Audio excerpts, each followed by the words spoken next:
Hello friends, मैं सुरजीत सिंह वाली advocate अपने चैनल इंडियन लॉ में आपका स्वागत करता हूं। इंडियन लॉ मेरा नया चैनल है। इससे पहले मैं भारत का लॉ चैनल में काफ़ी मेरे अच्छे सब्सक्राइबर हैं। उसमें मैंने सिविल, क्रिमिनल, मैट्रिमोनियल और कंज्यूमर के केसेस डालता हूं। यहाँ इस चैनल में मैं एक्ट्स को लेकर आता हूं। जो भी जितने भी हमारे एक्ट्स हैं, सिविल और क्रिमिनल दोनों एक्ट्स को लेकर आऊंगा। पिछली मैंने वीडियो डाली थी एडवोकेट एक्ट पर, इसी चैनल पर, वो भी देखें। आज मैं आपके लिए लेकर आया हूं आर्म्स एक्ट में क्रॉस एग्जामिनेशन। बहुत इंपॉर्टेंट एक्ट है, बहुत इंपॉर्टेंट इशू है और बहुत इंपॉर्टेंट आज की वीडियो होने वाली है। वीडियो को पूरी देखें क्योंकि क्रॉस एग्जामिनेशन में जितनी भी मैंने भारत का लॉ मेरे दूसरे चैनल में मैंने वीडियो बनाई है, बहुत अच्छी चल रही हैं। उनमें से एक दो का लिंक मैं आपके डिस्क्रिप्शन बॉक्स में दे रहा हूँ, वो भी देखें। तो आज की वीडियो आर्म्स एक्ट में क्रॉस एग्जामिनेशन पर। आइए आज की वीडियो शुरू करते हैं। देखिए, जब भी बच्चे पकड़े जाते हैं, तो कभी किसी छुरे के साथ, चाकू के साथ, डैगर के साथ, ये तीनों चीज़ें अलग अलग हैं। डैगर अलग है, एक स्पेसिफिकली बनाया जाता है, जिनको हम आम ही कह सकते हैं, जिनको रखना ऑफेंस है। चाकू भी कई तरह के होते हैं और इनको भी कुछ तरह के चाकुओं को रखना भी ऑफेंस ही है। जैसे चाकुओं के पीछे काफ़ी घोल मोल करके बनाया जाता है। एक सीधा चाकू नहीं होता। वो चाकू जब ऑफेंस करने वाले पेट में मारते हैं तो घुमा भी देते हैं, उससे बहुत ज़्यादा नुकसान होता है। ऐसे चाकू और पिस्टल्स, देसी कट्टा, ये सारे ऑफेंसेस में आते हैं। इन्हें आप रख नहीं सकते। पिस्टल को अगर आपने रखना है तो उसके लिए अलग से एक्ट बना है। उसमें आप लाइसेंस लेकर आप रख सकते हैं, लेकिन देसी कट्टा तो बिल्कुल भी नहीं रख सकते। अब ऐसी चीजें, चाकू, डैगर, पिस्टल, देसी कट्टा विदाउट लाइसेंस अगर आपके पास है और पकड़ा जाता है, तो ऐसे में आईओ के ऊपर क्रॉस एग्जामिनेशन क्या रहेगा, यही वीडियो मेरी है आज की। आईओ से क्या क्या पूछना है, आइए इस चीज को शुरू करते हैं। देखिए, सबसे पहले तो जब भी कोई रिकवरी होती है आर्म्स एक्ट में, तो आईओ से सबसे पहले आप ये सवाल पूछें, कितने टाइम में रिकवरी हुई थी, कहाँ से रिकवरी हुई थी। हालांकि वो कुछ चीज़ें चीफ में भी लिखा रहता है, आप फिर भी टाइम पूछें। और टाइम के अलावा एरिया पूछें कि हाईली पॉपुलेटेड एरिया था या कहीं इधर उधर का एरिया था। हाईली पॉपुलेटेड एरिया था तो इंडिपेंडेंट विटनेस क्यों नहीं बनाया, क्यों कोई सरकारी विटनेस आते जाते को क्यों नहीं आपने लिया। ये सारे सवाल पूछें। ज़्यादातर इंडिपेंडेंट विटनेस नहीं बनाया जाता। वो कहते हैं जी मजबूरी, लोग पुलिस की हेल्प भी नहीं करना चाहते। तो आपने उनमें से किसी के नाम लिखे थे जिन्होंने मना किया था विटनेस बनने के। वो 99.9% मना करेगा। मैंने किसी के नाम नहीं लिखे, मैंने किसी के खिलाफ कार्रवाई नहीं की, किसी को नोटिस नहीं दिया कि आप पुलिस की कार्रवाई में आप मदद नहीं कर रहे हैं। मैंने कोई सरकारी मुलाजिम को गवाह भी नहीं बनाया। अगर ये रिकवरी बस स्टैंड या स्टेशन से हो रही है, बस स्टैंड स्टेशन पर बहुत सारे सरकारी मुलाजिम होते हैं, ड्राइवर होते हैं, कंडक्टर होते हैं, टिकट चेकर होते हैं और वहाँ बैठे बहुत बहुत सारे सरकारी मुलाजिम होते हैं। बिल्कुल उसी तरह स्टेशन पर भी होते हैं। उनको क्यों विटनेस नहीं बनाया, इनकी एक्सप्लेनेशन आप क्लियर कर लें, क्यों नहीं बनाया।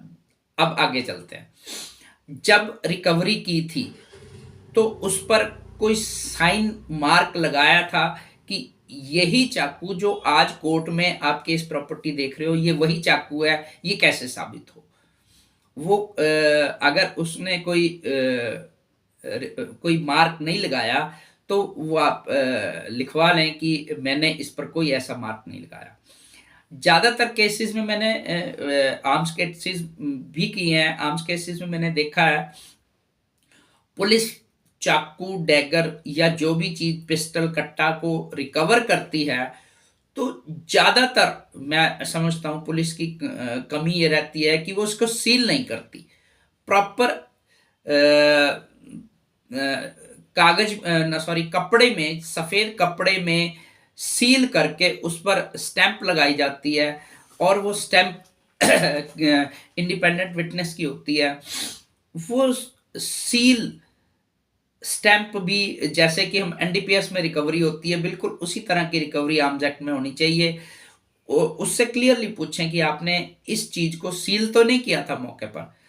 वो तो आपको दिख भी जाएगा जब केस प्रॉपर्टी कोर्ट में आएगी, वो दिख भी जाएगा। और उससे मुंह से भी कहलवा लें, हाँ मैंने इस प्रॉपर्टी को, इस चाकू को, एक पिस्टल को, इस कट्टे को मैंने सील नहीं किया था।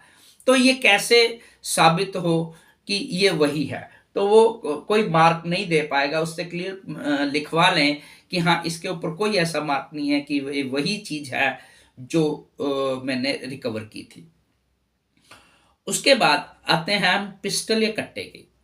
देखिए जब पिस्टल या कट्टा स्पेसिफिकली पकड़ा जाता है, तो पुलिस लाइन में एक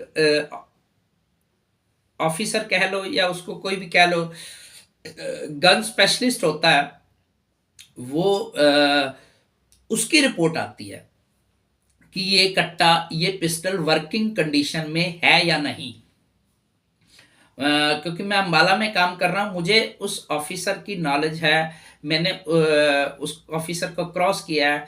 वो जो गन ऑफिसर होता है, वही ऑफिसर ना केवल रिकवरी की गई मुलजिमों से रिकवरी किए गए कट्टों की चेक करता है कि ये वर्किंग में है नहीं, वही ऑफिसर पुलिस वालों की पिस्टल्स जो उन्हें दी जाती है एज ए ऑफिसर, उनको भी चेक करता है। तो वो क्लियरली बताता है कोर्ट में आके कि इस केस में मुलजिम से ये चीज पकड़ी गई थी, मैंने चेक की थी कि प्रॉपर वर्किंग में है या नहीं है। पहली चीज। दूसरी चीज, पुलिस ने जो रिकवर की थी, ये क्लियरली फाइल पर आना चाहिए कि ये आज भी वर्किंग में है, मैंने इसकी वर्किंग देखी है।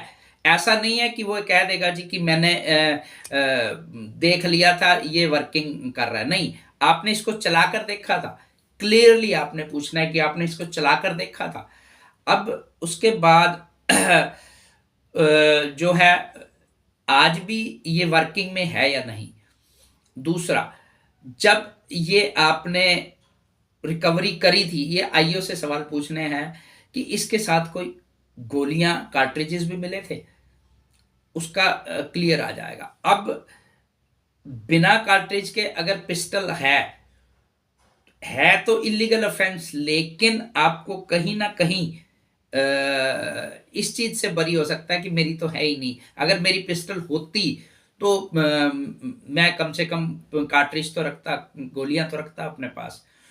बहुत सारे केसेस में कार्ट्रिजेस नहीं डालती पुलिस, इसलिए मैं ये बात कह रहा हूं। तो कार्ट्रिज भी आप जो गन ऑफिसर आता है उससे अब सवाल पूछने हैं कि ये कार्ट्रिज भी वाकई ही वर्किंग में है या नहीं। क्योंकि कार्ट्रिज की एक लाइफ होती है, उस लाइफ के बाद उनका वो चलते नहीं।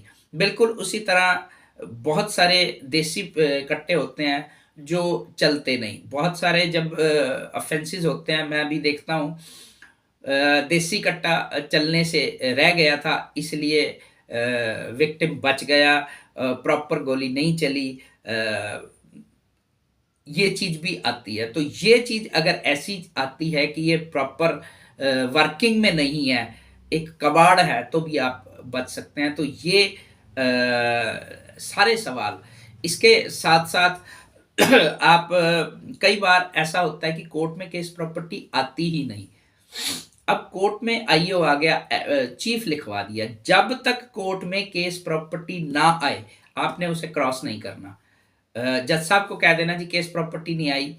अगर वो बिना केस प्रॉपर्टी के क्रॉस करवाना चाहता है तो उससे क्लियर लिखवा लें कि मैंने आज कोर्ट में केस प्रॉपर्टी नहीं देखी।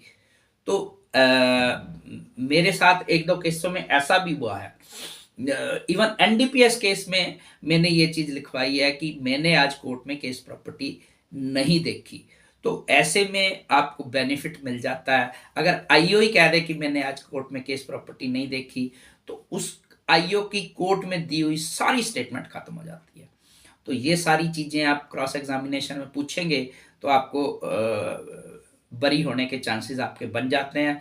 तो 25 आर्म्स एक्ट में क्रॉस एग्जामिनेशन पर मेरी वीडियो आपको कैसी लगी, मुझे कमेंट बॉक्स में ज़रूर बताएं। मेरी वीडियो को लाइक करें, चैनल को सब्सक्राइब कर लें, बेल आइकन बट जरूर दबा लें। जब भी मैं नई वीडियो लाऊंगा आप तक पहुंच जाएगी। मेरे भारत कला चैनल को भी सब्सक्राइब करें।